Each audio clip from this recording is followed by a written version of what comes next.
Hey guys, in today's video I'm trying to briefly talk about both Baizhu and Furina and what you need to consider before pulling on each of these characters' banners. There will be a separate video for phase 2 between Ayato and Sino, so keep an eye out if you're looking to pull for one of those two characters.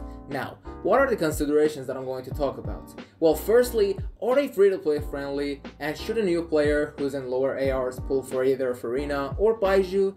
If so, what roles do they fulfill? I mean, if you're trying to have a functioning team, and I know there are a lot of veteran players like myself that got a lot of characters and their usefulness isn't as important to, let's say, a new player, and we can choose based on who we like, but I would recommend for newer players that want a better experience of this game to at least pull for characters that they can fully utilize, and at some point in the future go for anyone who you like and you're having fun playing with. And the last consideration of this video will be the 4 stars of the banner, because whether you like it or not, when pulling for 5 stars you will surely get at least a few copies of the 4 stars of any banner. Now with that said, to answer these questions, stick with me until the end of this video. First, is Baizhu a free-to-play friendly character? My answer is yes, absolutely. In fact, I believe he's one of the most free-to-play friendly characters, and you can easily build him while using a craftable weapon called Prototype Amber, which essentially is the budget version of his signature weapon. Which, if you ask me, that weapon is not worth it because it's not really a must-have weapon for Baizhu, and Prototype Amber will do more than fine for him. Just keep in mind, due to Baizhu having a fairly high energy recharge requirement, you will need higher refinements of this weapon, so if you can't craft multiple copies at once, either go for R1 of this weapon because it's still great, or a free 3-star weapon called Thrilling Tales, although that weapon isn't as recommended because it doesn't help with his energy recharge requirements, but that can be fixed with good artifacts. But remember, this isn't a guide video for Baizhu or Furina, and if you want a Baizhu guide, click the video in the top right corner and check that one out. And as soon as Furina gets released, there will be one for Furina on my channel. Now, the second consideration was, should a beginner in lower ARs go for Baizhu? I'd say technically you can do it and get him, but upgrading him will be annoying since you need to go through Sumeru and unlock domains and progress a lot further into the story to have access to artifact domains, the world boss and weekly boss. But thankfully the weekly boss thing is going to get fixed because it's going to be available from your adventure handbook from version 4.2 if you're AR 40 and above. That could be solved without having to progress through the story, but collecting all the specialty materials and all the artifacts and everything is going to be really hard for you guys if you're a beginner, but for veteran players it's a different story. So another point is, who needs Baizhu and what does he exactly do? He's a good healer and can be a good off-field dendro applier from his burst, although it may not be great for AoE situations because it's mostly single target, but it's really good when facing one enemy. And not only that, he can be a healer that also provides a shield for interruption resistance, even though I think the shield is underwhelming, but it can regenerate every 2.5 seconds, so it's pretty good in that regard when you're facing weaker enemies.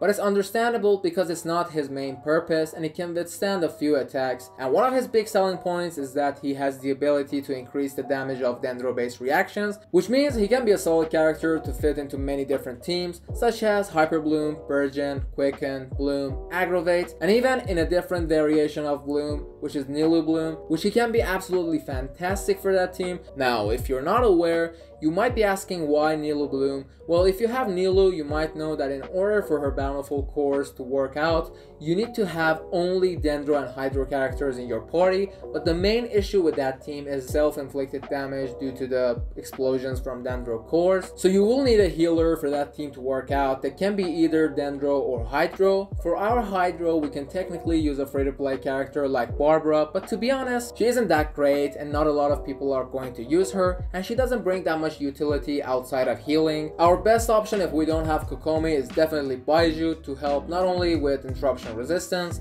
but also healing and applying Dendro. But if you already have Kokomi, getting Baizhu for this team isn't as necessary, so that's something to remember, but he has constant access to doing Dendro damage because of him being a Catalyst user, so he can be a good driver for Dendro reactions.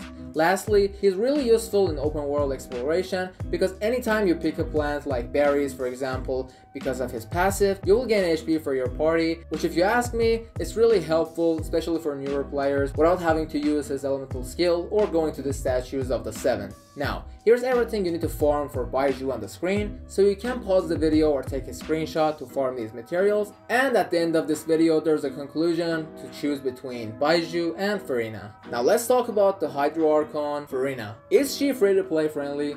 I would say yes, but there's more to it. Because if you're a veteran player and you got the Festering Desire, which was a free event weapon, it can be one of her best in slot weapons, but I'm guessing most of you guys watching this video don't have access to that weapon because it was available in version 1.2. Instead, you have access to another free play weapon, but here's a catch. No, not that one, but as painful. This pipe looking weapon that I'm going to talk about, which I'm going to call Ferryman Pipe, because I'm not sure about the pronunciation of the first part. It is completely free, but you have to do a lot of boring fishing and fontaine in order to receive and have higher refinements of this weapon, but it's possible, so I would highly recommend going for it and start farming for this weapon. Here are some honorable mentions if you absolutely can't stand fishing in this game and you want another option. Now, should lower AR players get her? I would say no. If you ask me, if you don't have a lot of good characters in your team, having her is not needed for new players, because then you have to go through Fontaine, not only for weekly and world bosses, which you can technically do weekly from the adventure handbook as I said before,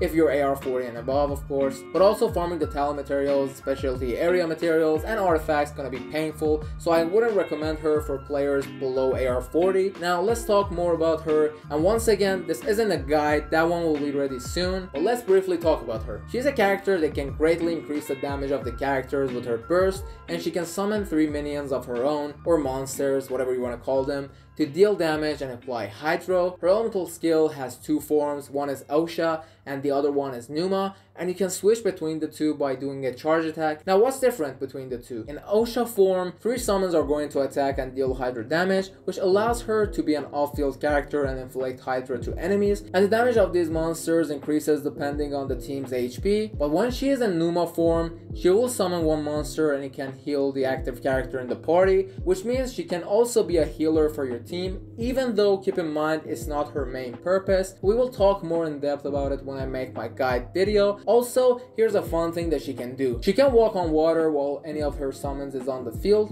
And lastly, remember you need a healer with her to actually work, because her elemental burst and her elemental skill will drain your HP, and the fluctuation of HP is really important, which you can achieve by having a healer. For example, Kokomi, Barbara, Jean, and yes, you guessed it, Baizhu for example, can all help you to maintain a great team, so keep all of them in mind if you want Furina. But if you don't care about any of these stuff and you only want her because of her design and her being an Archon, that's simply fine and that's valid too. Now if you want to farm her materials, click the video in the top right corner and watch that video as well. Last point is the 4 stars. Now all of the 3 4 stars of this banner are decent, but unfortunately none of them are S tier 4 stars and not gonna be able to change your account in any sort of way. For example, Beto is pretty decent, but you're probably better off with, let's say, Fischl for Electro application. And as for Kali, she isn't doing anything amazing that Dendro Traveler can't do, and we all know Dendro Traveler is better and completely free to access, so no need to build Kali unless if you really like her character and playstyle, and maybe the fact that she can work better than Dendro Traveler in, let's say, Virgin teams, but that's about it. But the newest 4-star Charlotte seems to be nice, but I doubt she's gonna be a great character for horror content like the Abyss, but I think she will be a fun addition for open world exploration as a cryo healer, but we will see about her when we test her out in the game when she actually gets released. Same can be said about Furina, so take all I say with a grain of salt. In conclusion, if you really want both characters and you're thinking to yourself to pick one that makes the most sense, believe it or not, for those of you that want both of these characters, get Baizhu in this banner and then go for Furina in version 4.6, because we know for sure that Baizhu isn't getting another rerun before Natlan, so that's something to keep in mind while wishing and saving for a character. And I hope you guys enjoyed and this was helpful for some of you guys, and if it was, please consider liking and subscribing, as it will help me a lot to grow and improve and make better content. Also comment down below if you have any suggestions, and if you're wishing for Baizhu or Furina. If so, which one is more exciting for you guys, and how many wishes have you saved up? With all that said, have a good day or night, and peace.